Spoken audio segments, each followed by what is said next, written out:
Waalaikumsalam warahmatullahi wabarakatuh. Assalamualaikum Waalaikumsalam. warahmatullahi Perkenalkan lagi ya, nama aku Rizkon, aku dari Manajemen Universitas Pajajaran. Dan sekarang materinya tentang Introduction to Business Plan Competition and Business Model Canvas. Boleh di share screen? Minta tolong share screen bisa?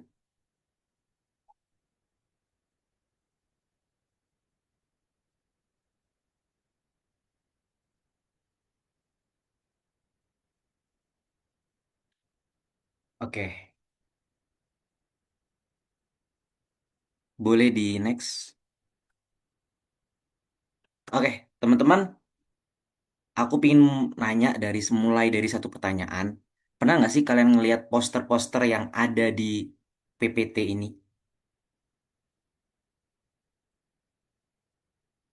Ada poster Business Plan Competition dari Universitas Indonesia, ada poster Business Plan Competition dari Institut Kang. Bandung, dan banyak juga sebenarnya di luar dari poster-poster ini banyak sekali lomba-lomba bisnis plan yang bisa kalian explore. Nah, salah satunya adalah yang ada di poster ini, yaitu Business Plan dari Institut Teknologi Bandung dan juga dari Universitas Indonesia.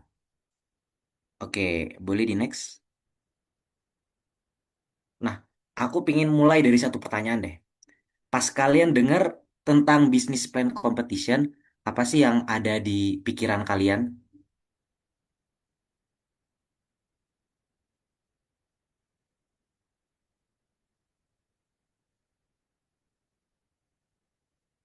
Ada yang mau jawab? Ketika kalian dengar nih business plan competition, apa sih kira-kira yang pertama kali terbenak di pikiran kalian?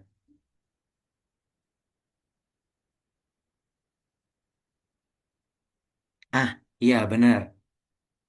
Pasti bakal ribet kan, bakal bisnis plan, bakal banyak kan, banyak stage-nya, banyak tentang lomba yang itu tuh kelihatannya itu ribet gitu kan. Terus ada lagi?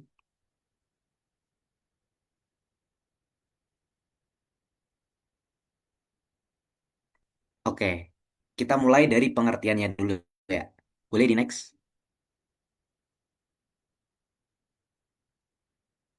Jadi, business plan competition adalah kompetisi yang menantang pesertanya untuk merancang, menganalisis, dan mempresentasikan sebuah rencana bisnis yang detail dari nol, dari zero, sampai nanti ke finansial analisisnya itu bagaimana. Yang perlu di highlight adalah bisnis plan itu seperti kita merencanakan bisnis yang kita mau dari awal sampai ada produknya dan sampai ada kelayakan finansialnya.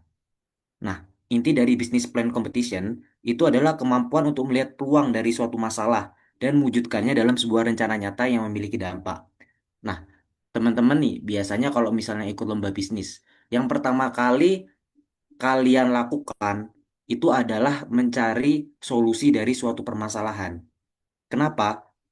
Ketika kita masuk lomba bisnis plan, itu yang ditantang adalah kemampuan inovasi, kemampuan problem solving, dan kemampuan untuk untuk menghadirkan gagasan ide yang baik untuk ditampilkan ke dewan juri. Nah, kenapa seperti itu? Karena orientasi dari business plan competition itu sendiri adalah inovasi atau novelty dari kebaruan buat ditampilkan ke dewan juri. Nah, contohnya gimana? Contohnya salah satunya, ini kalau misalnya waktu pengalaman aku dulu ya, waktu aku masih sering ikut lomba, itu aku suka buat produk-produk tentang disabilitas. Kenapa aku kok milih disabilitas? Karena pertama, marketnya masih sedikit, lalu juga inovasinya bagus, dan novelty-nya itu ada. Jadi intinya dari business plan competition, itu adalah membuat inovasi dan menjawab permasalahan yang ada di Indonesia dan dikaitkan dengan SDGs atau uh, inovasi keberlanjutan. Oke, next. Nah, teman-teman, lomba bisnis itu sebenarnya ada beberapa ya. Ada nggak cuma tentang bisnis plan competition. Tapi di sini aku pingin ngebedain BPC dan BCC karena ini hampir mirip, sebenarnya hampir mirip. Konsepnya itu hampir mirip. Kalau kita lihat di business plan competition itu ada problem solving hampir sama dengan BCC. Kalau bedanya business plan competition dan business case competition adalah kalau business plan itu kita lebih ke kreativitas, visibilitas, dan juga pitching. Kita yang membuat idenya dari awal sampai akhir. Nah, bedanya sama business case competition itu adalah kalau BCC kita dikasih case-nya, kita dikasih permasalahan dari suatu company, misalnya Astra atau Unilever atau juga P&G, itu ngasih case permasalahan dan juga eh, arah untuk diselesaikan. Itu kalau bisnis case. Jadi studi kasus bisnis kalau bisnis case. Tapi kalau bisnis plan bahasa Indonesianya adalah perencanaan bisnis end to end dari kita merancang idenya sampai kita ngembangin strategi marketingnya, sampai kita strategi operasional gimana. Nah, itu kita yang bikin di business plan competition. Jadi harap dibedakan ya. Ada dua, BPC dan BCC. Kalau BPC kita lebih merancang bisnis, kalau BCC kita lebih menyelesaikan suatu permasalahan atau kasus bisnis yang ada di suatu perusahaan. Next. Nah, ini biasanya teman-teman nih untuk memulai bisnis plan competition itu biasanya mahasiswa-mahasiswa ini kadang suka takut. Kenapa kok kadang suka takut? Pertama mereka belum dapat eh, nggak tahu cara flow-nya untuk ikut DPC itu gimana. Oke, di sini aku mau ngebedah atau aku pingin sharing-sharing tentang dulu aku awal itu ikut BPC itu gimana. Nah, dulu waktu aku semester 4, aku semester 3, semester 3 awal, itu aku nekat. Aku nekat buat ikut lomba bisnis plan. Kenapa? Pertama, karena waktu itu emang pengen nyari duit juga ya. Karena aku lihat hadiahnya lumayan tuh, 1.500.000 waktu itu. Itu lomba bisnis plan yang pertama kali ikutin. Namanya eh International Business International Business Competition dari Universitas Negeri Jakarta. Aku lupa, pokoknya itu yang pertama dari UNJ yang pertama. Itu aku modal nekat. Jadi aku pertama itu ngajak temen aku dari satu jurusan untuk ikut. Jadi langkahnya itu yang pertama adalah registrasi. Nah, habis registrasi itu nanti akan akan diarahkan ke namanya itu guidebooknya, tata aturan lomba bisnis plan itu gimana. Nah, di situ udah disediain tema tuh. Biasanya kalau misalnya lomba bisnis ada temanya tentang waktu itu aku ikut tentang keberlanjutan. Nah, itu harus ngikutin dengan tema dari guidebook lomba bisnis plan itu. Yang kedua, pembuatan proposal.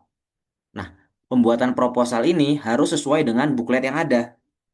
Kalau misalnya bukletnya mintanya maksimal 20 halaman, maka harus 20 halaman. Kalau misalnya mintanya 15 halaman, harus 15 halaman.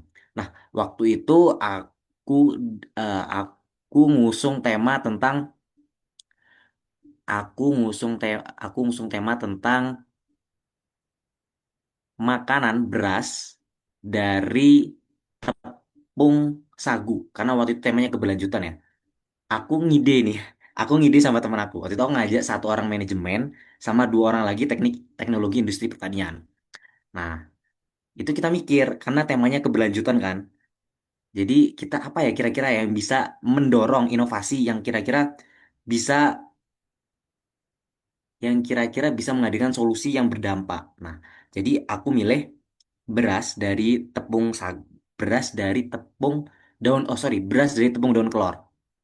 Nah, habis itu setelah kita buat proposal 20 halaman, habis itu submit, keluarlah penilaian proposalnya dan nggak lolos. Itu percobaan pertama, nggak lolos.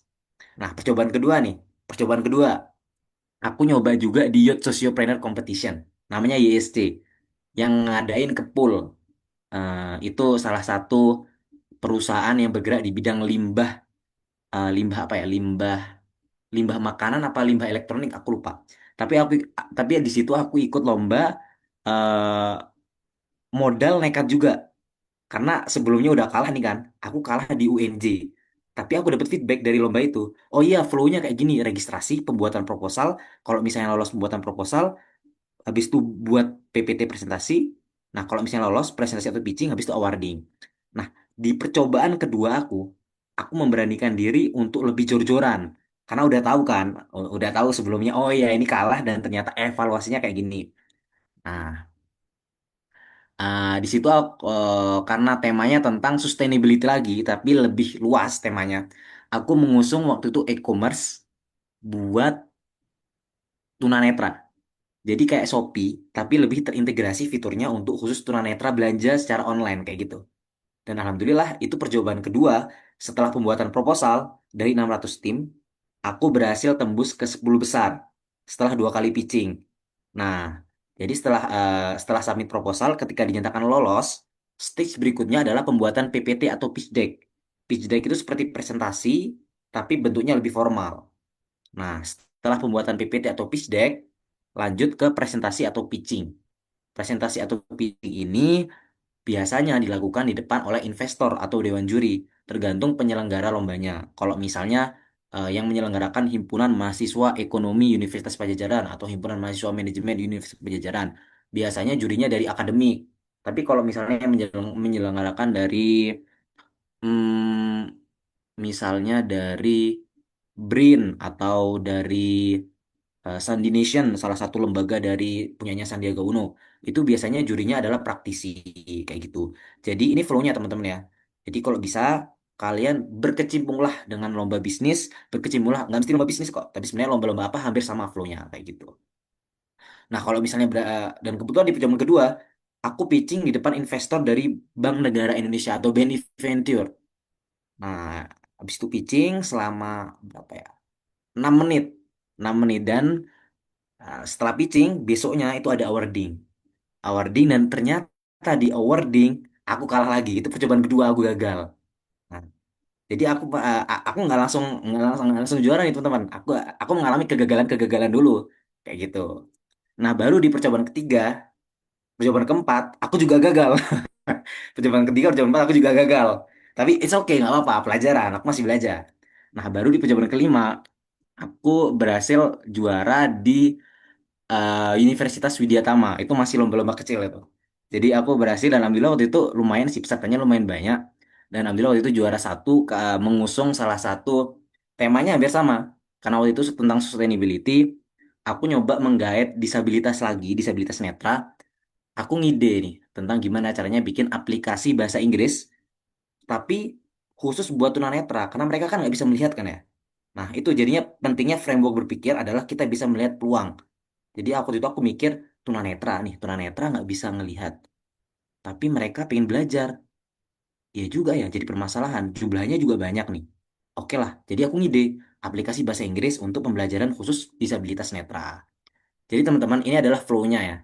Flow-nya adalah tentang supaya kalian familiar dulu, supaya kalian bisa ngenalin tentang lomba bisnis plan itu kayak gimana. Oke, beli next.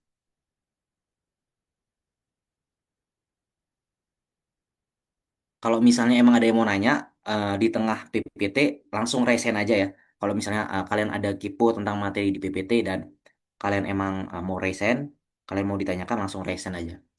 Nah, gimana sih cara untuk langkah-langkah untuk membuat business plan competition atau kita buat proposal bisnis yang baik? Jadi komponen-komponennya adalah pertama adalah empathize. Kalian mencari eh, permasalahan dari sekitar kalian. Apa yang perlu kalian apa sih yang perlu ditingkatkan, apa sih yang sekiranya itu perlu diselesaikan, apa sih masalah yang sekiranya itu ini tuh jadi problem utama, ini tuh banyak di masyarakat, tapi kenapa kok belum diselesaikan? Nah, kayak gitu, karena setiap orientasi dari business plan competition adalah yang tadi aku bilang di awal, menyelesaikan masalah dan membuat novelty atau kebaruan, kayak gitu. Habis itu yang kedua adalah define problem dan juga root cause, yaitu ketika kita dapat masalah, maka setelah kita dapat general masalah, kita bedah lagi menjadi sub-sub kecil supaya apa? Kita benar-benar tahu root cause atau akar permasalahan dari masalah tersebut. Lalu yang ketiga adalah dari root cause masalah atau dari akar permasalahan. kita bisa tahu nih. Jadi kita bisa ngembangin ide. Kayak aku tadi tadi yang kayak tadi aku ya, simpelnya aja aku dapat root cause-nya disabilitas netra nggak punya platform untuk belajar. Maka aku mengembangkan aplikasi pembelajaran untuk disabilitas netra. Yang keempat adalah setelah kita dapat ide bisnis, nah lalu baru masuk ke framework bisnis analisis, bisnis analis. Nah, sebenarnya itu secara target pasar, lalu juga secara strategi pemasaran, lalu juga strategi operasional, apakah layak atau enggak. Nah, setelah bisnis analis, maka masuk ke finansial dan operasional model. Apakah secara keuangan dan juga metode operasional atau juga manajemen proyeknya, apakah selaras atau enggak, kayak gitu. Selanjutnya adalah conclusion atau kesimpulan. Jadi dari ideation di atas itu seberapa layak bisnis plan yang kalian buat dan seberapa seberapa teruji bisnis plan kalian itu dibuat. Oke, next. Nah, ini ada salah satu tools yang bisa kalian pakai yaitu Empathize. Empathize ini adalah tools untuk kalian bisa tahu permasalahan dari tujuan dari konsumen kita. Contohnya yaitu di sini adalah boleh di next,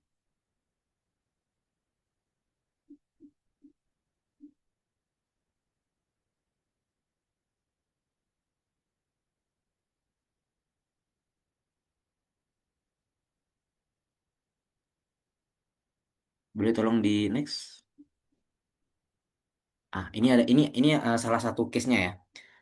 Yaitu tentang tools empathy map. Misalnya adalah ruang guru. Ruang guru itu nge-hype banget waktu zaman COVID. Karena apa? Karena ketika PJJ, pembelajaran jarak jauh ya, waktu 2019, 2020, 2021, 2022, itu kita itu nggak bisa gerak bebas untuk keluar gitu kan. Padahal waktu itu banyak juga siswa kelas 10, 11, 12 itu pengen mempersiapkan untuk masuk PTN. Nah, di sini contohnya apa? Empatinya siswa ingin belajar dengan efektif dan fleksibel, tetapi sering bingung harus mulai dari mana. Nah, apa aja? Secara penglihatan banyak teman mengikuti bimbingan belajar untuk persiapan SNBT. Nah, orang tua dan guru terus menekankan pentingnya masuk PTN favorit. Nah, mereka, para siswa-siswa kelas SMA kelas 12, itu banyak yang bilang kalau misalnya mereka itu bingung menentukan materi mana yang harus diprioritaskan. Sementara actionnya mencari materi dan latihan soal melalui berbagai platform online. Nah, di sini udah dapet nih eh, beberapa tentang empatinya udah dapet nih. Pains and gains-nya. Nah, itu yang think and feel, pain and gains-nya ini yang perlu kita maksimalkan. Lalu juga proses belajar sering tidak terarah dan kurang konsisten. Lalu juga ada gains-nya, yaitu ingin memiliki panduan belajar yang terstruktur dan mudah diakses. Nah, fungsinya apa sih empathize ini? Yaitu untuk membantu membedah apa yang benar-benar mereka lihat, dengar, lakukan, dan rasakan. Dan tujuannya agar dapat menciptakan produk atau solusi yang sesuai dengan realita user. Menurut aku, ruang guru ini salah satu startup dari Indonesia, karya anak bangsa yang benar-benar mind blowing. Kenapa? Dia pinter nyari timelinenya. Timelinenya pas ketika COVID, ketika pendidikan jarak jauh, dan juga eh, market pasarnya itu besar. Nah, kalau teman-teman tahu, foundernya itu Belva, itu masuk Forbes 30 Under 30 atau nominasi pengusaha muda di bawah 30 tahun yang menandakan kalau misalnya bisnisnya ini sustain dan growth. Jadi dia mengambil dari customer value proposition atau kebutuhan dari pelanggan yang benar-benar real dan nyata di masyarakat. Jadi ketika kita ngambil kebutuhan yang real dan nyata di masyarakat, maka pasar atau marketnya itu juga akan naik karena kita menyelesaikan problem yang real ada di masyarakat. Nah, bahaya juga ketika kita tidak mengambil problem dan juga kebutuhan ada di yang ada di masyarakat tapi itu tidak sesuai dengan pasar Indonesia. Nah, contohnya kalau misalnya yang gagal ya, startup-startup yang gagal selain Ruang Guru itu, kalau teman-teman tahu, hmm, kalau teman-teman tahu startup gagal itu A-Fishery. A-Fishery itu salah satu startup perikanan. Sebenarnya dia dia pintar. Dia pintar ingin menyambungkan para para nelayan langsung dengan customer. Jadi nggak ada broker-broker itu mau dipotong sama A-Fishery. Tapi apa yang terjadi? Ternyata birokrasi dia nggak membaca birokrasi di Indonesia. Birokrasi Indonesia itu kental dengan masyarakat lokal. Nah, akhirnya A-Fishery rugi, rugi, rugi, tapi dimanipulasi keuangannya sehingga terlihat baik. Nah, itu akibat dari melihat potensi yang ada tapi tidak sesuai dengan data yang ada di lapangan. Oke, next. Nah, untuk mengerucutkan empathize, kita pakai yang namanya user persona atau kita membuat kalau di manajemen pemasaran itu kita membuat bayangan dari konsumen kita itu siapa atau kita itu mengimajinasikan konsumen itu kita siapa. Oke, boleh di next. Nah, ini contohnya ya, user persona dari ruang guru, yaitu namanya Rizkon Mubarok, profilnya 17 tahun dari siswa SMA 25, 26 Maluku Utara kelas 12. Nah, ini kan Maluku Utara kan jauh ya, jauh dari, jauh ibaratnya jauh dari keramaian kota gitu. Nah, di situ pain and gains-nya itu, mereka membutuhkan behavior-nya itu membutuhkan bimbingan belajar yang bisa fleksibel. Behaviornya pertama, hambatan jarak dari lokasi bimbel offline, lalu juga lebih menyukai fleksibilitas. Environmentnya dapat menggunakan smartphone dan laptop. Goalsnya masuk PTN favorit dan mendapatkan nilai ujian akhir yang baik. Needs-nya platform yang mendukung pembelajaran fleksibel dan bermateri lengkap. Lalu pain points-nya adalah kesulitan belajar secara terarah dan tidak punya waktu untuk bimbel rutin atau kesulitan hadir secara offline. Nah, jadi ketika kita dapat empathize, kita coba kerucutkan ke user personanya atau target kita itu siapa. Oke, boleh di next.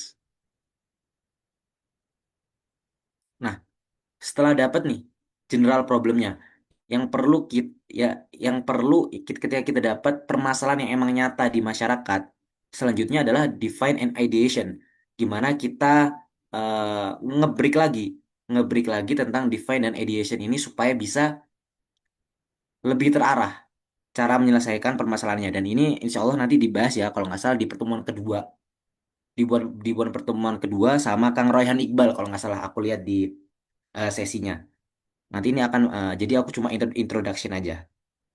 Oke, boleh di next. Nah, jangan lupa eh ini ketika kita membreakdown permasalahan yang perlu kita ketahui adalah MECE mindset, mutual eksklusif dan kolektif exhaustive. Nah, MECE ini maksudnya gimana? Ini mungkin anak-anak akuntansi lebih paham ya. Anak-anak akuntansi akan lebih terbiasa.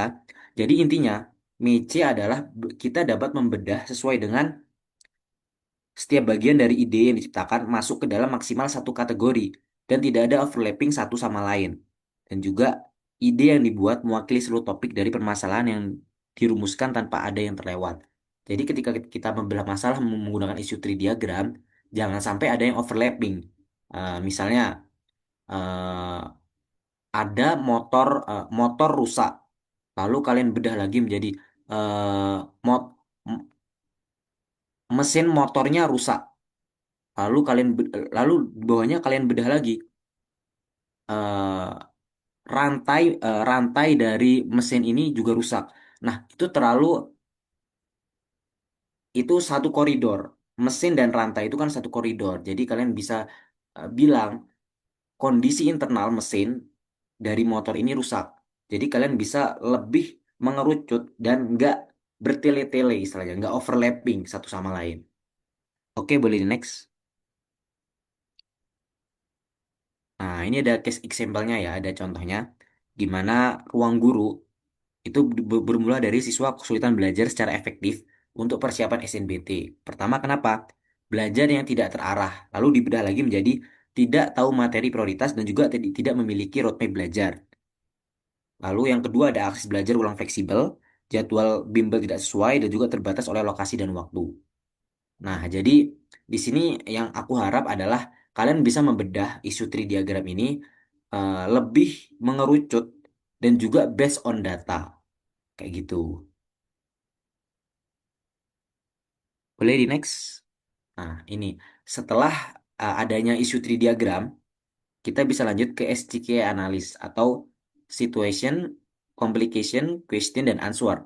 Nah, SCK ini seperti kita memberikan rangkuman untuk ideation kita. Situasinya apa? Ribuan siswa SMA berlomba mempersiapkan diri untuk menghadapi SNBT dan masuk PTN impian.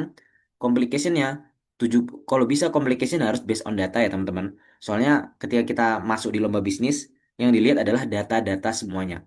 70% siswa belum mengetahui materi yang perlu dioptimalkan dan 60% belum memiliki roadmap belajar yang jelas. Questionnya apa? Bagaimana menyediakan pembelajaran yang terarah dan fleksibel bagi siswa. Maka di sini didapatkan answernya adalah ruang guru menghadirkan platform belajar online yang dapat diakses kapan saja dan materi yang terstruktur sesuai kebutuhan siswa untuk mendukung SDGs Quality Education. Oke,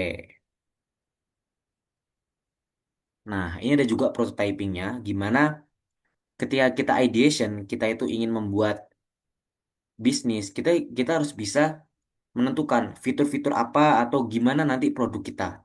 Apakah produknya itu dalam bentuk fisik, 3D, atau dia mau 2D dalam bentuk aplikasi. Nah, itu tergantung bagaimana kita ingin merealisasikan bisnis kita. Oke, sampai sini ada yang mau ditanyain dulu?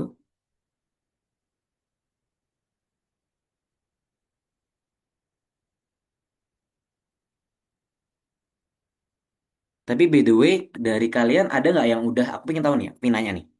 Dari kalian ada nggak yang udah pernah nyoba lomba bisnis? Boleh raise hand dong, yang udah pernah nyoba lomba bisnis.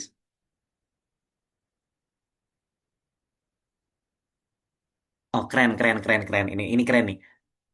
Semester Paras aku kenal nih. Paras manajemen kan? Angkatan 25.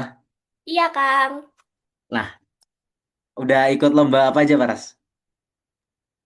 Baru satu, Kang. Oke, nggak apa-apa, bagus. Pokoknya semakin awal kalian mulai, semakin bagus. Kalau Kalila, Kalau aku ikut lombanya, jadi itu kita bikin mockup gitu, lomba bikin aplikasi, bikin mockup aplikasi. Jadi aku bikinnya itu semacam Gojek tapi untuk em, jadi kan Gojek kan driver. Nah, kita ada housekeeper, terus ada driver, terus ada yang masak cook gitu. Jadi aku sama teman-teman aku tuh bikin kayak aplikasi kayak Gojek tapi untuk hire bukan driver doang tapi masih banyak lagi gitu sih lomba bisnis ya. oke, itu menarik sih. Jadi kayak Gojek, tapi nggak cuma untuk driver gitu ya. BTW berarti kamu dari bisnis digital, bukan? Bukan, aku dari ilmu ekonomi. Oke, oke, bagus, bagus. Sebenarnya semuanya hampir sama ya. Apa, eh, nggak ada yang membedakan, cuma gimana cara kita ngehandle atau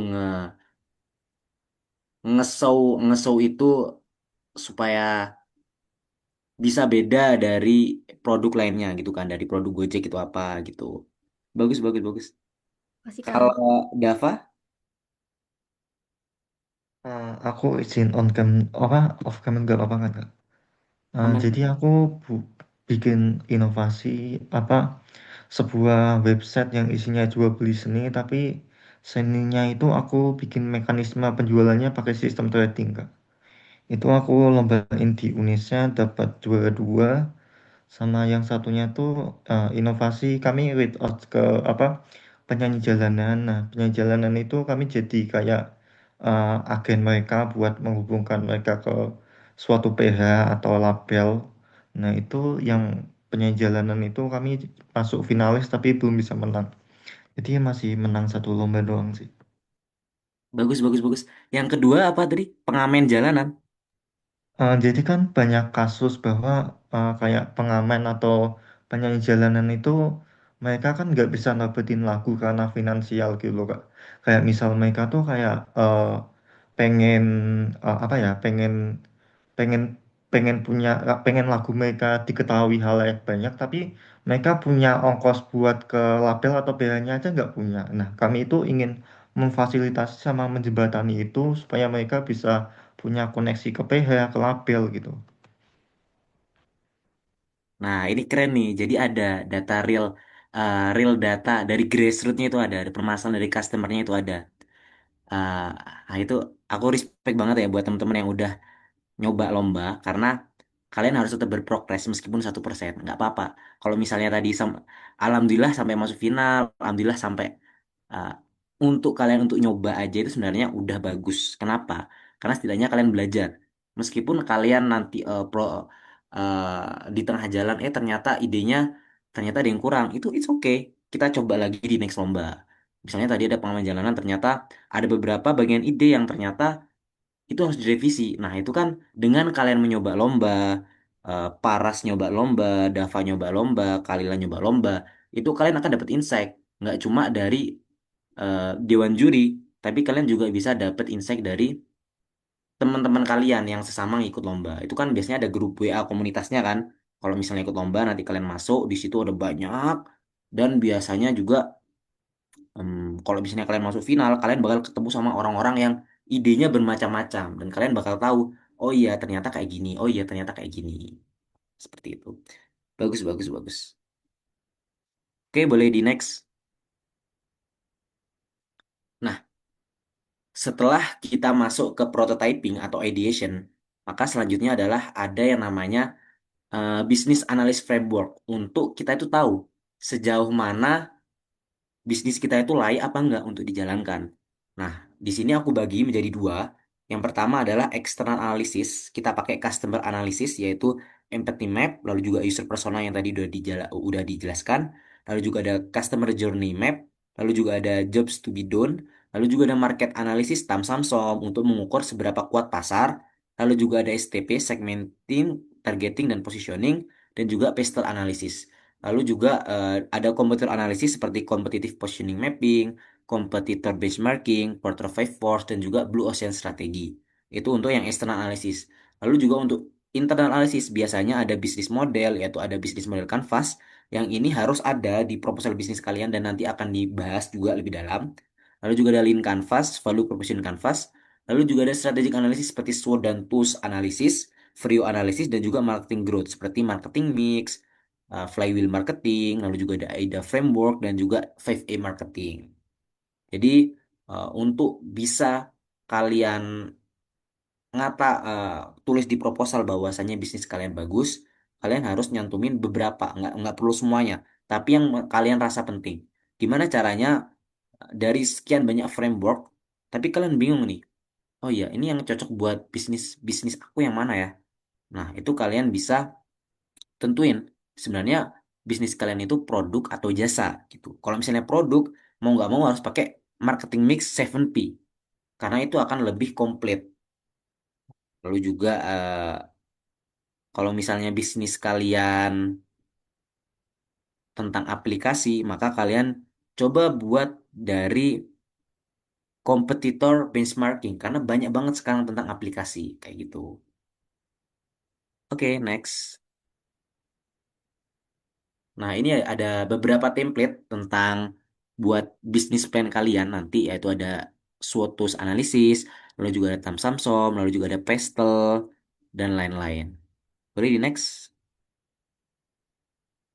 Nah, di sini ada bisnis analis juga ya, ada framework-framework eksternal seperti Porterfive Force dan juga Competitor Matrix. Next.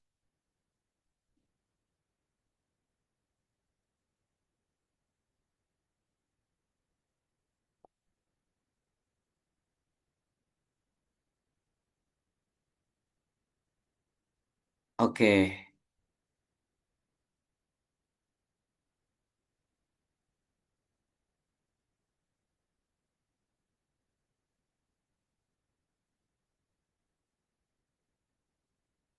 ini ada yang sebentar ya.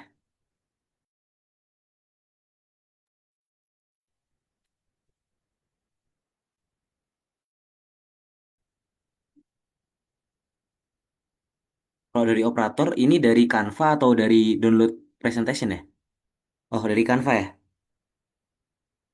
Oke. 9 elemen bisnis model Canvas. Aku lanjut ya. Yang pertama, di sini ada customer segment. Yang pertama, jadi bisnis model Canvas ini adalah salah satu tools buat kita ngerti cara, eh, lebih tepatnya satu lembar atau kanvas itu bisa menjelaskan 9 elemen yang ini menunjukkan bisnis kalian. Yang pertama adalah customer segment. Nah, customer segment ini adalah target utama dari produk kalian. Siapa misalnya ruang guru, siswa kelas 12 SMA yang tinggal di daerah yang jarang memiliki bimbel offline. Lalu juga value proposition. Value proposition ruang guru dilakukan secara online, memiliki platform belajar secara online. Value proposition adalah nilai unik dari bisnis kalian. Mau nggak mau, kalian harus benar-benar spesifik di value proposition. Kenapa? Supaya itu ada nilai tambah daripada produk-produk lainnya. Karena nggak mungkin ketika ke bimbel offline, lalu kalian di sini menyantumkan kurikulum yang terstruktur sebagai value proposition itu akan sama dengan bimbel offline. Lalu juga selanjutnya ada channels. Nah, channels ini gampangnya bagaimana produk atau layanan disampaikan melalui ke pelanggan. Saluran distribusi apa aja. Contohnya bisa melalui Google Play Store, lalu juga bisa melalui Apple Store, lalu juga platform-platform channel distribusi aplikasi lainnya untuk ruang guru. Lalu yang D, ada customer relationship. Cara bagaimana perusahaan bisa menjalin hubungan yang baik dengan para customer. Contoh, ruang guru ingin memasarkan produknya ke sekolah SMA 3 Bandung misalnya. Maka mereka membuat event di SMA 3 Bandung untuk mengenalkan produk mereka. Itu yang disebut dengan customer relationship. Bagaimana kita menjalin hubungan dengan para customer-customer kita. Atau enggak, ruang guru ingin banyak dari SMA-SMA di Bandung ini ikut dari Brain Academy Online atau platformnya Ruang Guru untuk belajar UTBK.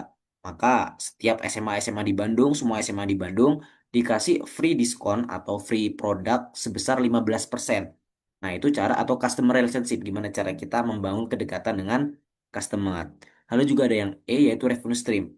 Nah, revenue stream ini adalah sumber pendapatan. Dari mana Ruang Guru mendapatkan pendapatan?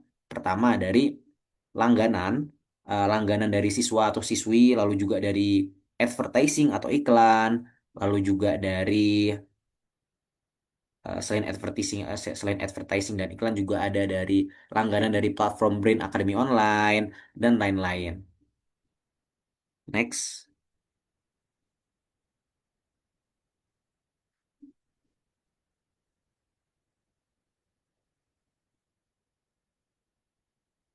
Oke, ini ada finansial. Oh iya ya, paham paham. Ini berarti tadi slide-nya ada yang ketukar antara eh, bisnis model kanvas harusnya agak di belakang, tapi nggak apa-apa. Oke, kita lanjut ya. Financial analyst, financial analyst. Nah, ketika kita masuk di financial analyst itu gampang sebenarnya teman-teman. Sebenarnya gampang karena sebenarnya banyak template-nya ya untuk financial analyst ini ya. Kalau misalnya di business plan itu ada template sheet. Nanti aku bakal bagiin template financial analyst.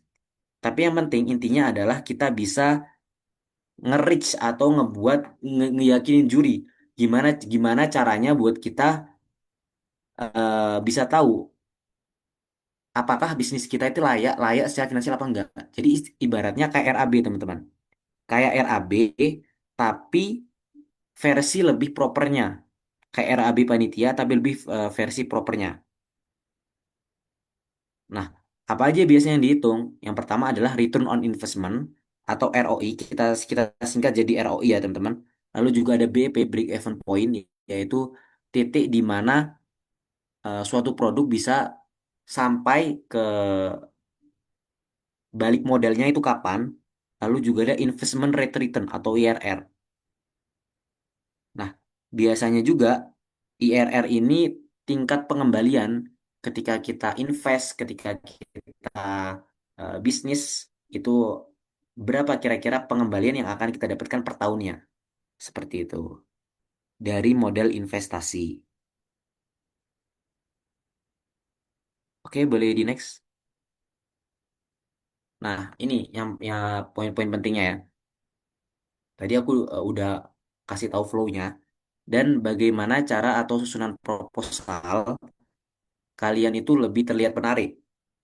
Jadi ada beberapa komponen-komponen yang perlu kalian perhatikan dan harus ada di proposal.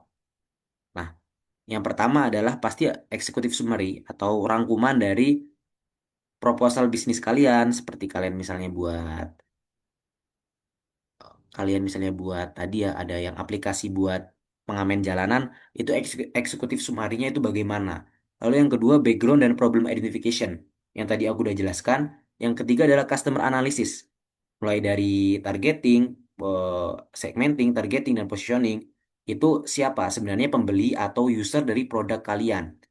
Lalu juga ada market analysis, berapa jumlah banyak, berapa jumlah dari kisaran dari pengguna pengguna produk kalian seandainya produk kalian itu berjalan. Ada TAM, ada SAM, dan ada SOM. TAM itu secara jumlah lebih luas, SAM itu mulai mengerucut biasanya tingkat provinsi, dan SOM itu lebih ke first user kalian itu siapa? Pengguna pertama yang akan sampai yang pertama membeli produk kalian itu siapa? Lalu juga ada kompetitor analisis. Nah, kompetitor analisis analisis dari pesaing-pesaing bisnis kalian. Siapa aja misalnya Ruang Guru, ada pesaingnya ada dari Zenius, lalu juga ada dari Coursera dan lain-lain. Lalu juga ada business solution dan value proposition. Nah, business solutionnya itu apa? Value propositionnya keunggulan dari produk-produk kalian itu apa? Nah, selanjutnya ada business model canvas, lalu juga ada marketing strategi atau strategi pemasaran, gimana cara kita ngejual atau gimana cara kita memasarkan dari produk kita. Lalu juga ada operational plan, bagaimana kita manajemen operasional dari cara kita membuat produk. Lalu ada financial plan, bagaimana manajemen keuangan, impact and sustainability. Lalu juga ada risk analysis dan mitigation dan juga development roadmap atau manajemen proyek. Dan yang ke-14 adalah conclusion. Atau setelah kalian buat proposal bisnis yang matang, konklusinya juga harus mengatakan bahwasanya bisnis plan yang kita buat ini sangat layak untuk dijalankan dan akan memiliki impact ke depannya. Jadi kalau kita ngomong lomba-lomba ya, ini karena emang materinya tentang lomba, maka yang perlu difokuskan adalah impact, impact dan impact dan novelty atau innovation. Jadi ada biasanya dewan juri kalau misalnya ngelihat proposal itu sering ngelihat tentang dari judul. Dari judul aja itu udah dilihat sama dewan juri.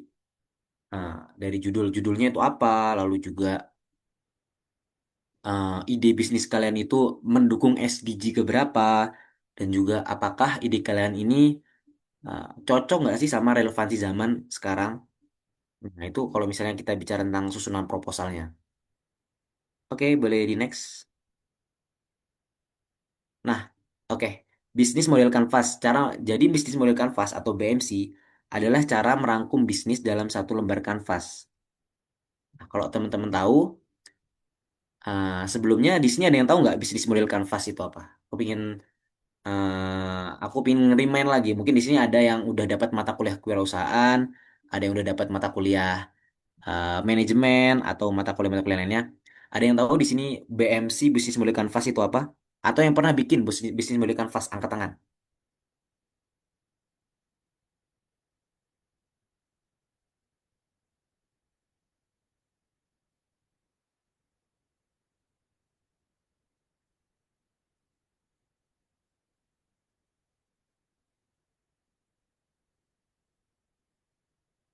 Oke, hampir sama ya. Sebenarnya bisnis model kanvas itu eh, cara kita atau lebih ke kita merangkum 9 elemen dalam satu kanvas atau paint. Jadi ketika juri ngeliat atau investor ngeliat, itu mereka bisa langsung ngerti, oh bisnis kalian itu seperti ini. Jadi intinya adalah rangkuman bisnis yang kalian miliki. Oke, boleh di next.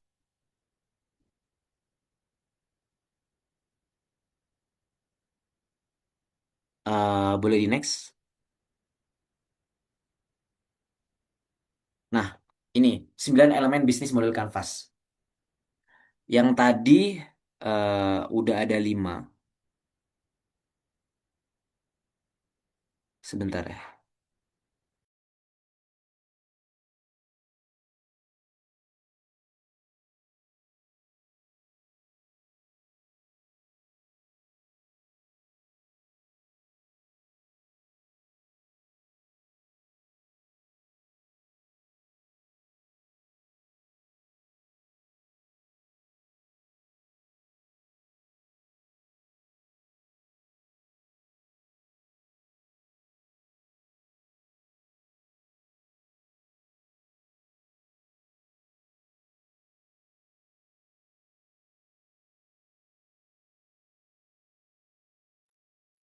Oke, boleh di preview slide, boleh slide sebelumnya.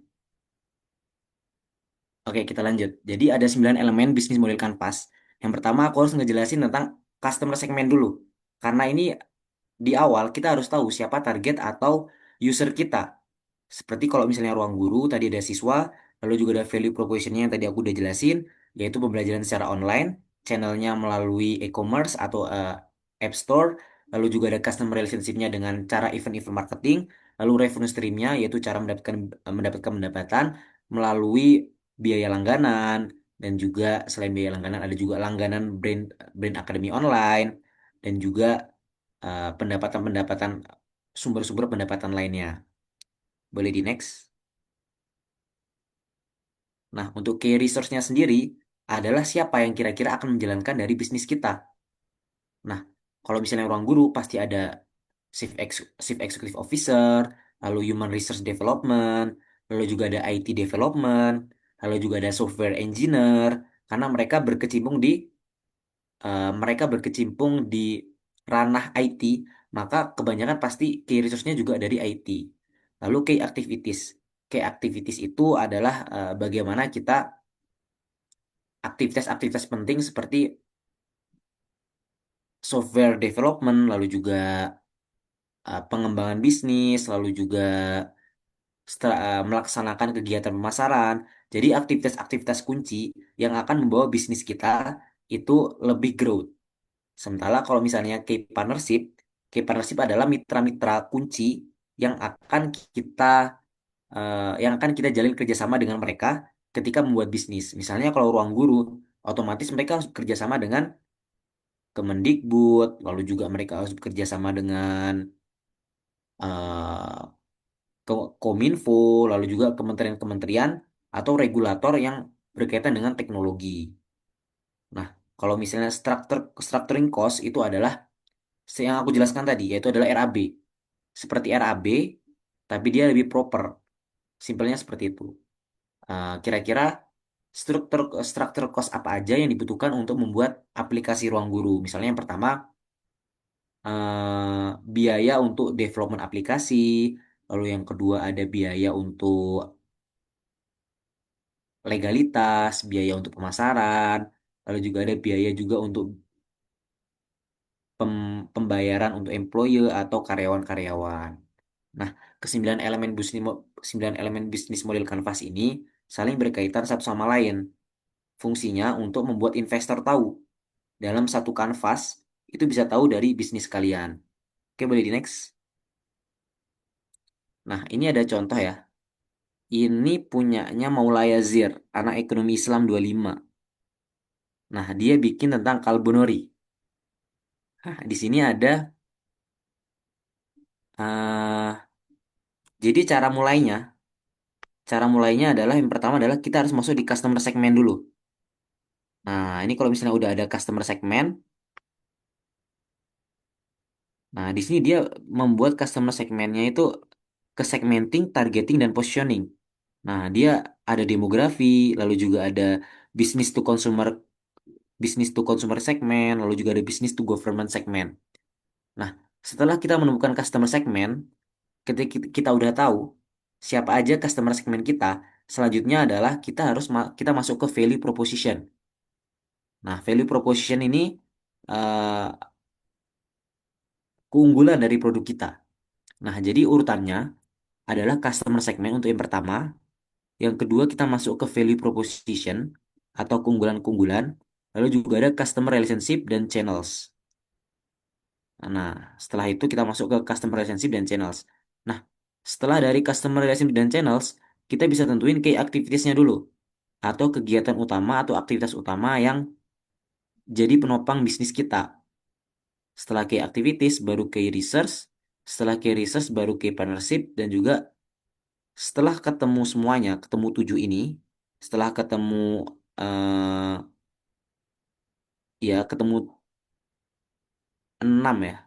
1, 2, 3, 4, 5, 6, 7, 7, 7 elemen ini kita bisa masuk ke cost structure sama revenue stream.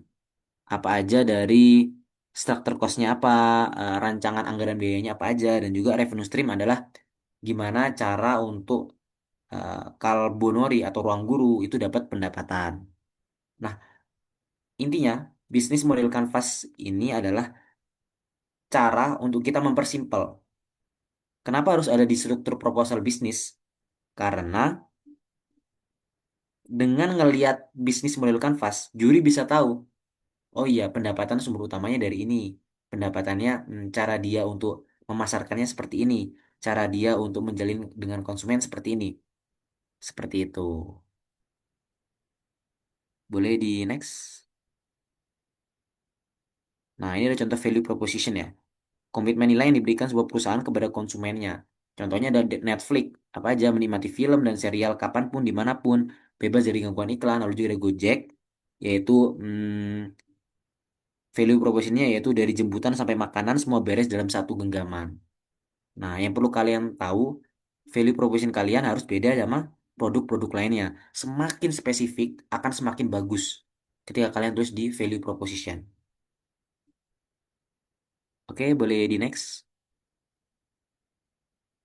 Nah, eh, ini ada tips ya ketika kalian mau ikut lomba bisnis plan. Yang pertama adalah cari tim yang kompak dan sesuai. Entah ini sebenarnya di semua lini atau bidang ya. Kalian pasti akan ngerasain. Yang pertama kalian cari adalah tim yang kompak dan sesuai. Itu penting banget. Nah, biasanya kalau di lomba bisnis plan itu ada hustler, hubster, dan histler. Ada yang mereka yang jago desain, ada mereka yang jago strategi bisnis, dan juga ada juga dari mereka yang hacker. Sorry, hacker. Ada mereka yang jago coding atau eh, coding atau membuat aplikasi. Nah, yang kedua adalah buat ide yang menarik dan outstanding kaitkan dengan SDG dan tren. Jangan sampai tergerus zaman ya. Kalian kalau misalnya sekarang itu trennya udah masuk ke bener-bener bikin web kalau nggak salah. Jadi kalian kalau misalnya pakai Figma, it's okay. Tapi coba kembangkan lagi, deploy lagi Figma-nya. Karena sekarang trennya udah mulai bergerak ke arah situ. Udah mulai bergerak ke hackathon sebenarnya sekarang itu. Kalau aku lihat-lihat. Lalu yang ketiga akan lebih baik kalau misalnya kalian punya mentor. Jadi shortcutnya kalian, kalau misalnya, ya tadi kan aku udah cerita ya, aku di awal masih, aku tanpa mentor soalnya di awal. Aku ngalamin kekalahan-kekalahan dulu sampai 1, 2, 3, 4, baru kelima, keenam, ketujuh aku berhasil. Nah itu kalau misalnya kalian emang mau shortcut, kalian harus sering-sering ikut mentoring. Nah contohnya ini udah benar, kalian ikut mentoring FA berbisnis, lalu misalnya kalau misalnya kalian di kelas, ada teman kalian yang ikut lomba, kalian tanya-tanya aja. Kalau nggak kalian punya cutting, kalian punya kakak tingkat yang satu jurusan atau mungkin ya satu organisasi atau satu satu dulunya pernah satu SMA atau apa. Nah, itu bisa kalian tanya-tanyain kalau misalnya kalian ada lomba, kalau misalnya kalian ada proyek, itu bisa kalian tanya-tanyain supaya apa? Supaya benchmark. Terus yang keempat adalah benchmark ke proposal lomba bisnis yang udah pernah menang. Nah, ini penting karena supaya kita tahu sebenarnya gimana sih strukturnya itu, gimana sih sebenarnya yang proposal yang baik itu. Nah, boleh tolong operator untuk dibuka link drive Google-nya. Nah, di sini ada beberapa proposal ya teman-teman ya yang aku pernah buat. Boleh minta tolong dibuka yang Rent Cycle aja dulu nih. Oke, yang itu, Rent Cycle. Ini proposal lomba bisnis mentor aku. Waktu itu aku masih pertama kali. eh Waktu itu aku masih belum sih. Ini waktu waktu aku masih semester 2 kalau nggak salah semester 2 apa semester semester 2. Waktu itu aku ikut program Hima, Project Hima, tapi aku masih belum notice tuh, aku belum notice nih. Nah, waktu itu Kang Haris Maulana, kalau kalian tahu anak manajemen 22 itu ngasih salah satu proposal. Dan ini benar-benar kebetulan waktu itu aku nggak nyadar kalau misalnya proposal ini tuh bagus banget gitu. Oke, boleh di scroll ke bawah. Nah, ini ada ya, ada pendahuluan, latar belakang, visi dan misi, lalu juga ada overview produk, lalu juga ada desain mockup prototype, dan juga website trend cycle. Boleh di ke bawah lagi. Nah, ini ada eksekutif summary-nya. Jadi Kang Haris waktu itu benar-benar nge-summarize semuanya ke bawah lagi. Nah, ini ya teman-teman ya. Ini kita yang kalian perlu note adalah ingat setiap dari latar belakang itu harus based on data. Usahakan itu. Dan ketika nulis latar belakang, jangan cuma berasumsi atau berdasarkan opini, tapi usahakan latar belakang itu penuh dengan angka. Kalau bisa kalian visualkan itu akan lebih baik kayak gitu. Boleh ke bawah. Nah, ini ada visi dan misi dan juga ada tujuannya. Boleh ke bawah. Nah, ini yang aku suka dari proposalnya Kang Haris sebenarnya. Over dia dia ngejelasin overview produknya itu bagus banget. Boleh ke bawah. Ke bawah lagi, dia benar-benar lengkap. Nah, ini teman-teman yang perlu kalian tahu. Ketika ikut lomba bisnis, ketika ikut lomba bisnis plan, jelaskan produk kalian sejelas-jelas mungkin. Unique value propositionnya itu apa? Keunggulan dari produk kalian itu apa? Misalnya kalian buat aplikasi buat tadi Kalila tadi buat apa? Aku bikin semacam mockup gitu. Mockup apa? Aplikasi apa? Aplikasi kayak Gojek itu tapi Oh khusus. iya, Gojek deh. Nah, kamu bisa tampilkan tuh, tampilkan benar-benar detail sampai sedetail mungkin. Kalau Paras bikin apa Paras? Oh, BCC sih, Kang. Oh, Nggak BCC. type. Oke, oke, oke. Boleh ke bawah lagi. Nah, bener-bener dijelaskan sampai titik terakhir. Sampai gimana cara ngeflow-nya dia. Lalu juga eh, fitur aplikasinya apa. Lalu juga apa sih manfaat dari aplikasi ini. Boleh ke bawah. Nah, ini juga ada pembahasan ya. Aspek produksi dan juga aspek operasional. Scroll down. Nah, gimana dia ngeflow-nya itu dijelasin secara rinci. Mulai dari end to end, lalu juga HR-nya itu siapa, lalu juga strukturnya itu siapa. Scroll down. Nah, ini ya. Bener-bener lengkap kalau yang ini. Scroll down lagi. Oke. Scroll down.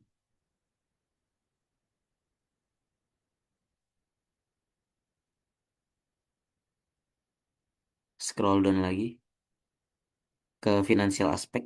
Ke bawah, ke bawah. Nah, ini ya. Dia bener-bener ngebuat financial projectionnya bener-bener lengkap. Jadi juri pasti tahu. Oh iya, ternyata bisnis ini tuh layak. Nah, jadi ini bisa jadi benchmark kalian ya. Bisa jadi salah satu benchmark kalian. Sama supaya kalian ada gambaran kalau misalnya nanti bikin lomba bisnis plan lagi. Oke, boleh di exit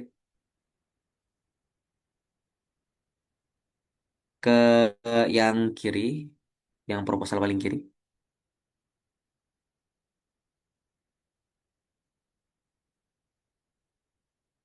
Nah, ini coba aku bedah ya. Ini coba aku bedah. Jadi aku dari judulnya. Jadi kalau bisa kalian ngasih judul itu pakai akronim, teman-teman. Jadi misalnya Div Edu, platform belajar 01 tunanetra, integrasi teknologi artificial intelligence, voice command dan audio learning. Nah, jadi eh, juri itu ada kesan kalau first impressionnya itu, oh ya ini proper. Dari judul aja sebenarnya udah kelihatan ini proper apa enggak. Boleh scroll down.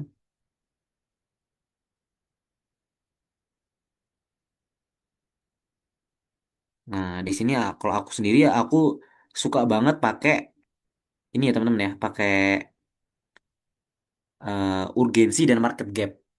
Karena setiap kali aku pakai urgensi dan market gap, aku selalu tembus final.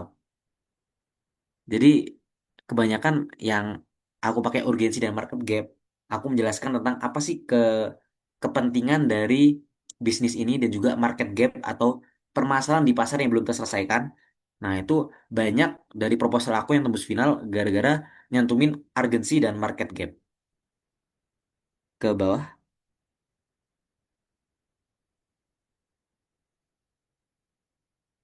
Scroll down, scroll down. Nah, di sini ya. Kalau bisa kalian pakai survei. Kalau misalnya kalian mau cepat menang, short short triknya adalah kalian coba ngesurvei sendiri. Jadi selain ada data sekunder, kalian pakai data primer. Jadi kalian nyoba survei langsung ke orangnya, lalu ke target konsumernya siapa. Apakah emang benar lomba? Apakah emang benar bisnis yang dilombakan ini itu sesuai dengan realita di lapangan apa enggak? Scroll down. Nah, ini ada urgensi dan market gap ya. Aku ngecoba ngebedah lagi sampai ke titik-titik akarnya dan market gapnya itu sebenarnya apa. Nah, setelah ada market gap, aku coba nge-build atau solusi. Gimana solusinya ini bisa menyelesaikan dari akar permasalahan itu. Oke, scroll down lagi. Nah, ada juga manfaat bisnis, lalu juga ada sasaran bisnis. Nah, ini nanti proposalnya bisa kalian jadi benchmark ya, teman-teman. Nanti semakin kalian eh, terbiasa ngelihat benchmark, itu kalian akan mengembangkan sendiri ide-ide kalian. Oke, boleh kembali ke PPT.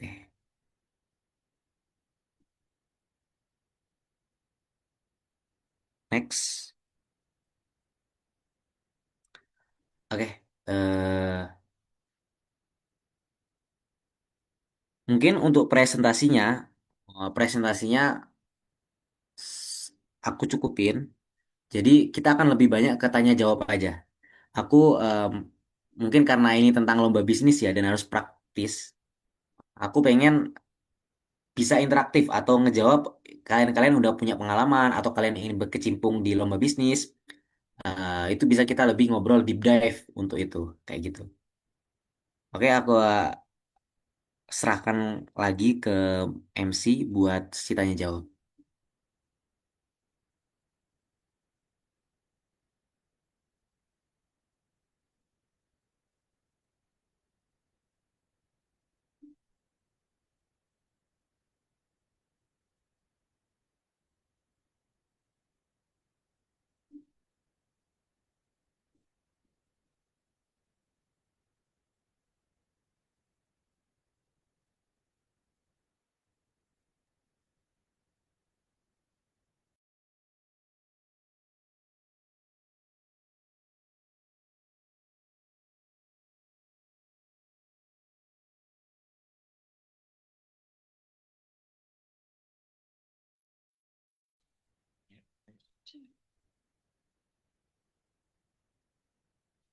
Baik, terima kasih banyak kepada Kang Rizkon atas penyampaiannya. Jujur, daging banget nggak sih Rafa tadi pematerian dari Kang Rizkon.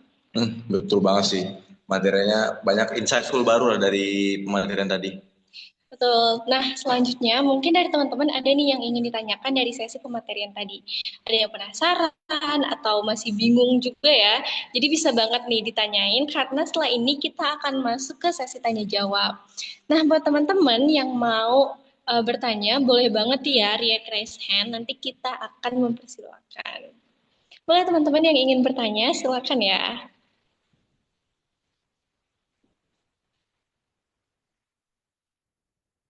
Oke, mungkin yang pertama ini di layar kita ada Case. Case. Mungkin kepada Kang Case dipersilakan untuk menyampaikan pertanyaannya.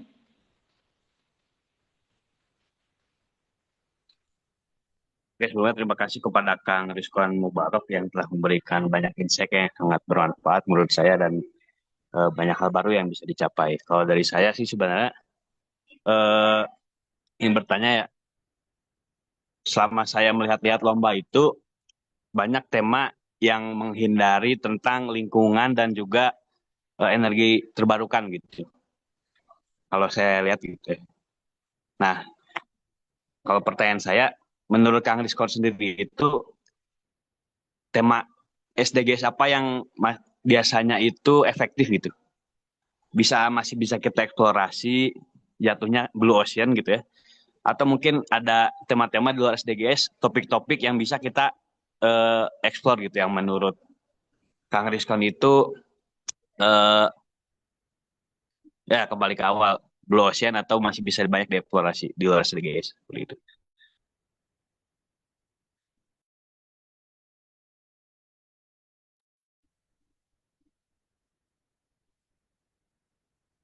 Oke, keren pertanyaannya guys.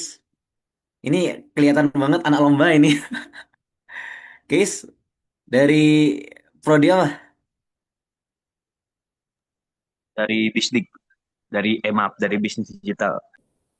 Oh, dari Bisdik. Suka ikut lomba ya? Jarang sih kan, baru sekali. Gak pernah Oh, sih. oke. Buat SDG ya. SDG itu emang banyak banget ya sebenarnya cabangnya, ya. Kayak ada yang good education, lalu juga ada renewable energy, lalu juga ada health access, dan juga beberapa lebih ke lingkungan. Nah, kalau misalnya ditanya sebenarnya topik apa yang paling oke, kalau misalnya aku ngelihat kondisi sekarang, aku bisa nyaranin ke renewable energy atau keberlanjutan di bidang energi. Itu kenapa? Yang pertama, sekarang Indonesia itu sedang menuju transformasi dari karbon, emisi karbon itu ke renewable energy yang bisa didaur ulang. Nah, itu banyak banget. Contohnya kalau misalnya kalian mau ngide nih ya, kalau misalnya kalian mau ngide, gimana gimana dari tambang-tambang itu, lahan bekas tambang, itu bisa kalian supaya bisa jadi hijau kembali. Nah, itu gimana caranya? Bisa jadi melalui entah itu ideation kalian pakai pupuk, kalian pakai pupuk dengan bahan-bahan tertentu, lalu juga hmm, bahan-bahan yang bisa mendukung percepatan penyelesaian dari environment tambang itu. Dan jujur, kalau misalnya mau aku spesifikin lagi case, sekarang itu yang lagi di highlight di Indonesia itu tentang sawit, tentang sawit. Nah, sawit itu kan banyak ya di Indonesia ya. Nah, itu kalian bisa eh, kalau misalnya ada lomba bisnis yang temanya tentang renewable, coba limbah sawit ini mau dikemanakan? Itu bener-bener tren banget dan aku lihat banyak masuk di PKM 2026. di di PKM, di P2MW atau lomba-lomba Perpesnas itu banyak banget ngangkat tentang tema sawit. Selain sawit, yaitu yang tadi aku sebutin, bekas tambang batu bara ini mau dikemanakan. Lalu juga pokoknya sekitar yang renewable renewable yang bisa didaur ulang. Terus kalau sekarang yang lagi tren lagi ya, kalau kamu mau deep dive lagi ke lomba bisnis atau lomba startup, itu bisa nyoba di pemanfaatan pengganti beras, pemanfaatan sagu atau juga pemanfaatan tepung-tepungan yang emang itu dari eh, yang bisa menggantikan beras. Kenapa? Karena Indonesia sedang menuju ke swasembada atau lebih tepatnya kayak kemandirian pangan gitu. Nah, kalau misalnya emang case tertarik untuk deep dive ke lingkungan, bisa ambil topik-topik yang emang lagi tren sekarang dan itu penting banget.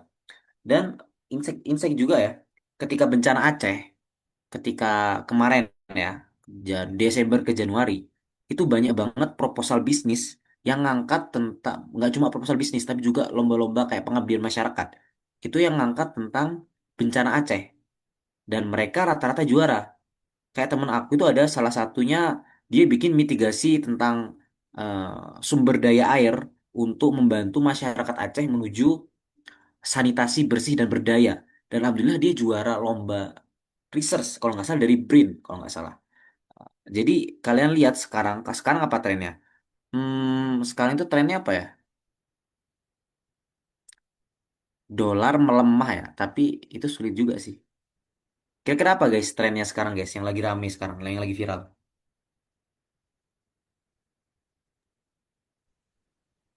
Limbah minyak goreng sih. Hmm, Pemanfaatan sampah, ya. Pemanfaatan sampah terutama di Kota Bandung. nah itu bagus itu. Itu bagus, itu bisa dimanfaatkan. Eh, Pokoknya yang tren-tren itu cepat dikejar, masukin lomba kalau bisa ya. Kayak yang kemarin itu ya. Paling itu, kalau misalnya trennya emang sekarang di renewable energy. Lebih ke transformasi dari eh, bahan bakar yang tidak dapat diperbarui menuju ke bahan bakar yang dapat diperbarui.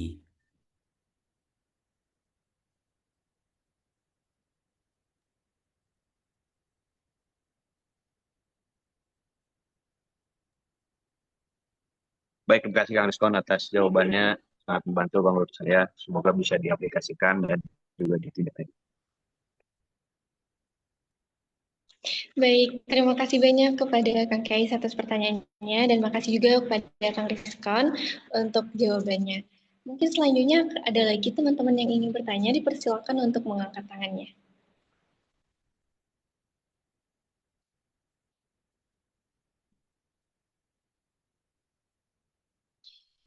Sekali lagi, bagi teman-teman yang memiliki pertanyaan, boleh menggunakan fitur raise hand ya.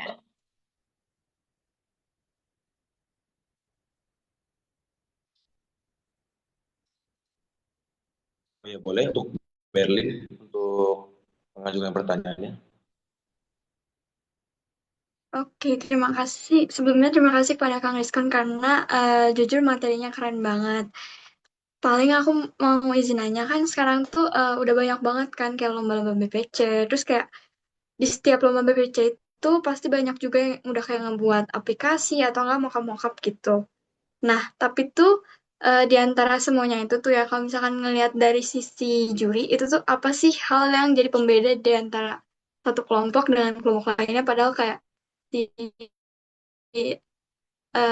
produk atau yang dibuatnya tuh mirip-mirip gitu. Paling itu.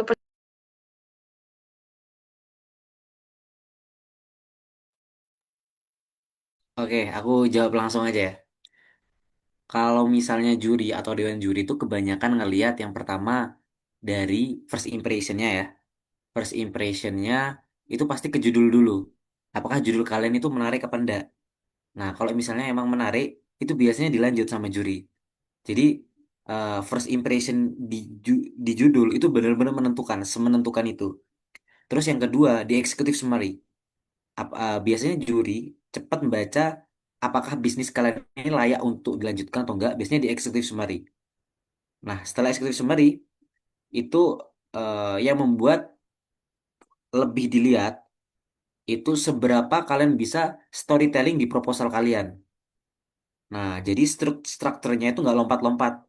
Jadi mulai dari latar belakang, pendahuluan, sampai business overview, lalu juga unique value proposition atau keunikan dari produk kalian, itu seberapa kalian bisa lebih terstruktur, itu akan lebih baik.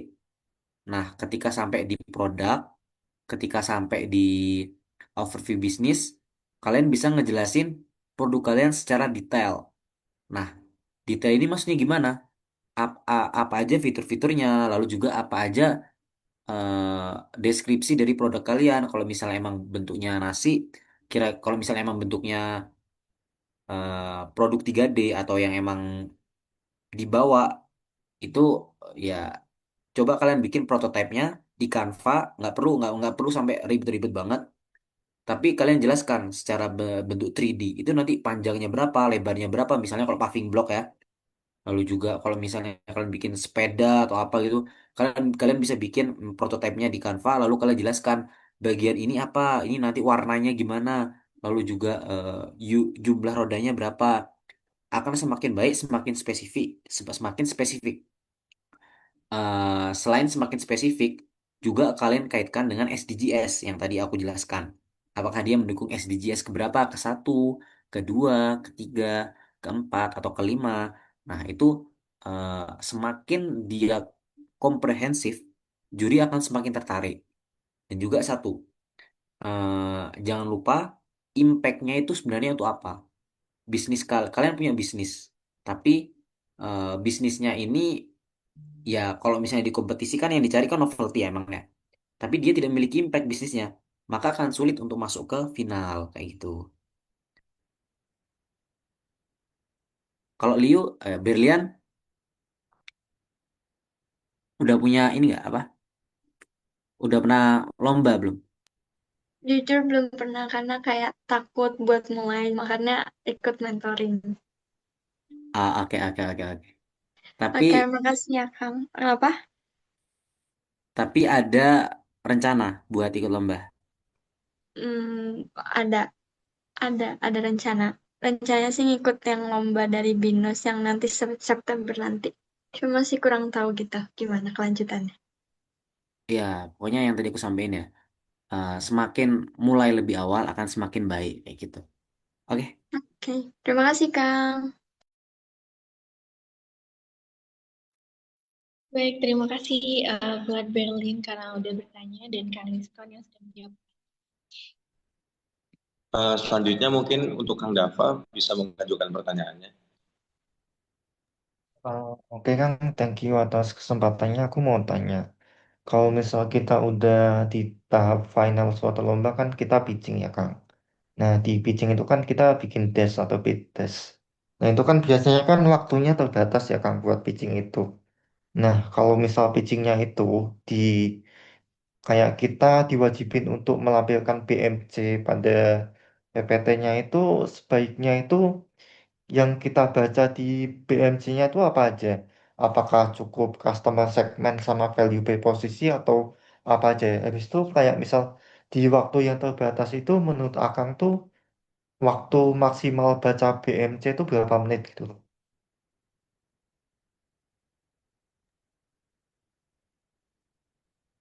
oke, Nah, good question. Bagus, bagus banget pertanyaannya. Hmm, berapa menit yang diberi sama penyelenggara berapa menit? kadang-kadang variatif ya ada 15 ada 10 gitu kan. Oke, tapi terakhir kamu berapa menit, Dava? Oh, last time tuh aku 15 menit Kang. Tapi itu aku nggak sempat baca risk mitigation. Oh, risk mitigation tuh sempat baca. Yang nggak sempat tuh pastel analisis sama SWOT analisis. BMC-nya kelamaan gitu. Paham, paham, paham, paham.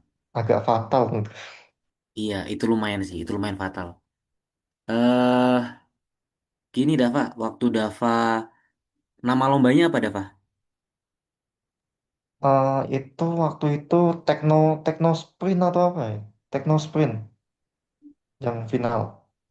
Oke. Eh, pertama-tama, yang perlu dipersiapkan untuk presentasi itu pembagian dari proposal atau di proposal itu ada komponen penting apa aja. Nah, di situ biasanya ada bobot yang paling menonjol.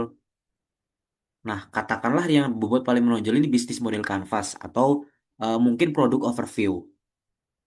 Tergantung lombanya juga sebenarnya. Maka yang harus ada beberapa yang cukup hanya dibaca bagian-bagian tertentu saja. Nah, kebetulan ini case-nya hampir sama kayak aku ya. Waktu itu aku juga bisnis plan. Tapi untuk bisnis model canvas itu aku cuma baca di revenue stream. Kenapa? Karena yang komponen-komponen lainnya udah dijelaskan kayak strategi marketing, lalu juga cus- customer segmennya itu siapa. Itu udah dijelaskan di slide-slide sebelumnya. Nah, jadi dari peninjauan bobot mana yang paling berat ini, misalnya bisnis model canvas paling berat, ya mau nggak mau dia harus eh, dibaca lebih banyak. Kalau misalnya emang nilai bobotnya di bisnis model canvas itu berat. Nah, kalau kalau misalnya emang beratnya di overview produk, coba kamu harus mengubahkan bisnis model canvas paling baca beberapa aja. Nggak perlu. Kalau di bisnis competition, bisnis model canvas nggak perlu sampai dijabarkan sedetail itu kok, karena biasanya di BPC itu lebih dijabarkan ke sebelum-sebelumnya udah kayak latar belakang, lalu juga produk, lalu juga customer relationship, lalu juga customer segment, itu siapa, pakai TAM Samsung. Nah, ketika masuk di slide-nya bisnis model Canvas, itu boleh, boleh cuma dibaca revenue stream-nya aja. eh yang penting kamu tekankan berdasarkan analisis baik Dewan Juri sekalian, berdasarkan analisis bisnis model kanvas yang telah kami lakukan, maka sumber pendapatan kami yang terbesar adalah di A bla bla bla bla bla, B bla bla bla bla bla. Maka dengan ini kami yakin bisnis kami layak dan visible secara finansial. Lalu next ke risk mitigation, lalu juga next ke project project management. Jadi emang benar kalau misalnya ada beberapa slide yang tidak dibaca itu juga akan mempengaruhi penilaian, apalagi risk mitigation. Risk mitigation itu penting juga sama project management juga penting.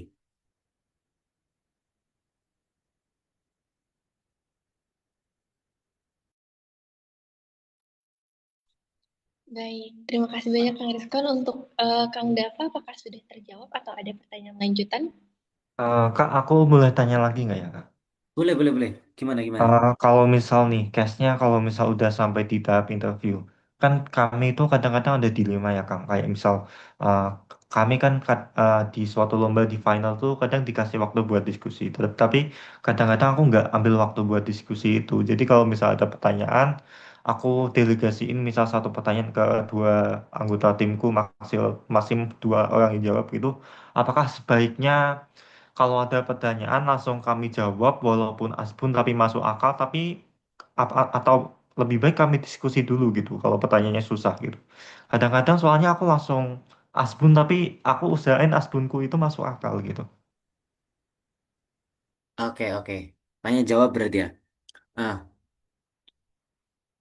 akan lebih baik nanti kalau misalnya kamu bikin PPT lagi, itu disertakan, itu kan misalnya maksimal 10 plate ya, Dava ya, 10 slide. Nah, itu kamu kayak bikin lampiran ya, tahu nggak? Kayak lampiran gitu. Jadi di belakang, Appendix kan, nah bener, appendix. Jadi appendix. di belakang itu kayak ada seakan-akan eh, timnya Dava ini benar-benar udah prepare buat jawab gitu. Jadi ada appendixnya gitu. Eh, seakan-akan kalian itu benar-benar udah nge-manajemen risiko bahwa pertanyaan itu akan keluar. Paham nggak? Paham nggak?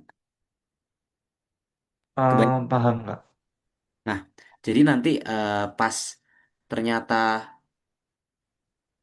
pertanyaannya sulit, ya itu sebenarnya akan lebih bagus.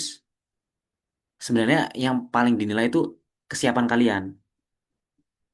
Langsung jawab itu lebih bagus sebenarnya. Ya itu ya kalau misalnya emang disuruh sama jurinya, iya mikir dulu. Tapi itu akan membuat ketidaksinkronan gitu, paham nggak? Makanya di awal aku bilang, coba siapkan slide appendix buat kalian itu jawab. Misalnya kalian buat slide data tentang konsumen yang makan, data tentang pengamen jalanan berapa. Nah, itu adalah manajemen risiko dari pertanyaan dari juri seperti dia berapa pengamen yang dia nggak sekolah. Nah, itu kan kalian seandainya ditanya kayak gitu, oh iya, ini aku udah nyiapin slide-nya. Oke, boleh operator bisa ke slide appendix. Nah, itu terus eh, kalian jelasin. Nah, kalau misalnya udah ada slide-nya itu kan enak. Meskipun asbun-asbun dikit pun nggak apa-apa. Asbun itu nggak apa-apa kok. Yang penting masuk akal gitu. Jadi nggak terlalu terpaku sama konteks-konteks PPT itu sulit kalau kayak gitu. Yang penting harus asbunnya harus jelas. Bener, asbun itu nggak apa-apa. Tapi jangan sampai asbunnya keluar dari konteks kayak gitu. Kalau asbunnya keluar dari konteks itu akan semakin juri akan semakin aneh. Oh ini kok keluar dari konteks. Nah, nggak apa-apa. Dan alangkah lebih baiknya ketika jawab itu kayak gini. Yang pertama kamu yang jawab. Jadi habis itu yang kedua itu teman kamu jawab. Jadi saling menambahkan atau saling menguatkan. Misalnya Dava habis menjawab, Dava habis selesai menjawab. Terus teman Dava bantu Dava. Baik Dewan Juri sekalian, saya izin menambahkan bahwasanya data dari pengamen jalanan menurut survei Badan Pusat Statistik Indonesia berjumlah bla bla bla bla bla. Dan ini menguatkan pendapat teman saya Dava bahwasanya pengamen jalanan butuh akan pendidikan yang lebih terorganisir. Nah, kayak gitu. Jadi ketika emang masuk tanya jawab itu benar-benar penting karena itu penilaiannya cukup berat di situ ya. Apalagi eh, lawan-lawan, apalagi anak-anak UI. Kalau kalian tahu anak-anak UI itu mereka langsung nyiapin appendix. Itu aku pernah ketemu anak UI itu appendixnya mereka panjang banget, lebih panjang daripada jumlah slide-nya. Waktu itu aku slide itu cuma 10 slide maksimal. Ternyata anak UI ini jumlah slide-nya jumlah slide-nya itu ada 30. Aku bingung, ternyata mereka appendix-nya 20. Jadi mereka punya manajemen risiko untuk tahu kira-kira pikirannya dewan juri ini mau nanya apa gitu. Kayak gitu. Sama ini Dava. Ini bagus sih kalau sampai kamu udah sampai final, usahakan pertama first look-nya atau first impression-nya. Kamu pakai pakaian apa? Itu juga akan menjadi pengaruh nilai dari dewan juri. Kamu pakai pakaian sama atau enggak kamu misalnya tentang pengamen jalanan nih. Kamu bawa kamu bawa gitar tuh. Tiba-tiba di awal kamu pembukaannya pakai gitar, tiba-tiba ada pengamen teman-teman kamu eh, cosplay jadi pengamen jalanan. Nah, itu boleh kok. Karena itu akan menarik dari dewan juri itu sendiri. Semakin kamu sebenarnya istilahnya semakin kamu membawakan suasana dari bisnis kamu, itu akan semakin baik. Kayak gitu. Kak, aku ada boleh satu pertanyaan singkat lagi nggak?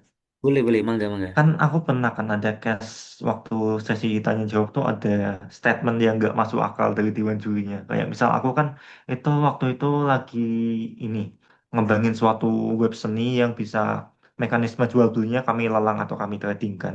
Nah, di production partner kami itu kami menggandeng anak ISI, anak FSLDDB, anak kayak fakultas-fakultas seni lain gitu Kak. Nah, juri itu ngasih masukan kayak misal sebenarnya kalau misal di production partner kalian, kalian bisa menggandeng UNESCO. Yang which mean itu menurutku kalau misal brand kami kan hitungannya masih brand kacung ya, Kak. Kayak masih brand baru gitu. Itu nggak masuk akal.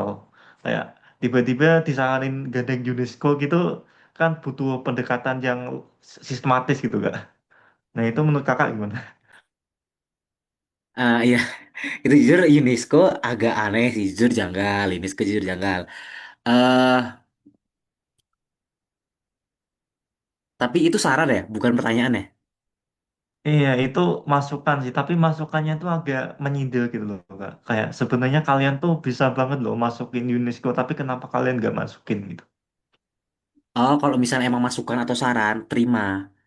Jangan jangan jangan dibantah. Kalau masukan sama saran terima aja. Oke, baik Bapak Ibu, baik Bapak baik Dewan Juri sekalian. Kalau misalnya emang itu masukan atau saran ya. Nah, tapi kalau misalnya pertanyaan, misalnya kamu ditanyain, kenapa kamu tidak menggandeng UNESCO, Dava? Nah, itu kenapa kamu tidak menggandeng UNESCO? Padahal sejatinya UNESCO dapat menjadi salah satu organisasi yang mendukung bisnis kamu. Nah, itu di situ kamu harus mainkan data. Intinya itu data kalau di pertanyaan itu. Baik Bapak Ibu sekalian, sangat tidak mungkin berdasarkan analisis jarak dari Indonesia ke Amerika atau enggak menurut biaya biaya yang dibutuhkan bagi kami untuk menggandeng UNESCO itu membutuhkan biaya yang sangat besar, kisaran antara 1 miliar atau 100 juta, maka tidak mungkin bagi kami untuk menggandeng UNESCO gitu. Jadi eh, kamu setidaknya ada pendirian lah, karena itu yang penting. Pendirian ketika kamu tanya jawab, bawa data, fokus pada pendirian kamu. Jangan sampai juri ngomong gini, "Eh, Dava, kenapa kamu tidak membawa UNESCO? Padahal ini sangat bagus buat bisnis kamu. Tapi kamu malah iyain. Oh iya iya iya bener-bener. Kenapa nggak UNESCO ya? Jangan sampai kayak gitu. Itu bahaya. Kamu harus on your position. Kamu harus punya pendirian. Iya, baik Bapak Ibu sekalian, kasih datanya langsung, kasih alasannya apa, langsung clearkan. Kalau misalnya ternyata ditanya balik lagi, kalau misalnya emang jurinya tipe-tipe yang ngeyel, tipe-tipe yang ini, oh ya udah, iyain aja gitu. Karena karena posisinya lagi jadi peserta gitu kan, kayak gitu. Kalau misalnya masukan saran ya harus diterima sih. Ya kalau misalnya Hmm. kasih masukan, Oke, iya. makasih Kak. Oke oke oke. Baik, terima kasih banyak untuk Kang Dava buat pertanyaannya dan Kang Rizkon yang sudah menjawab pertanyaan dari Kang Dava. Mungkin dari pertanyaan Kang Dava tadi merupakan pertanyaan terakhir untuk sesi tanya jawab kita pada hari ini. Makasih banyak kepada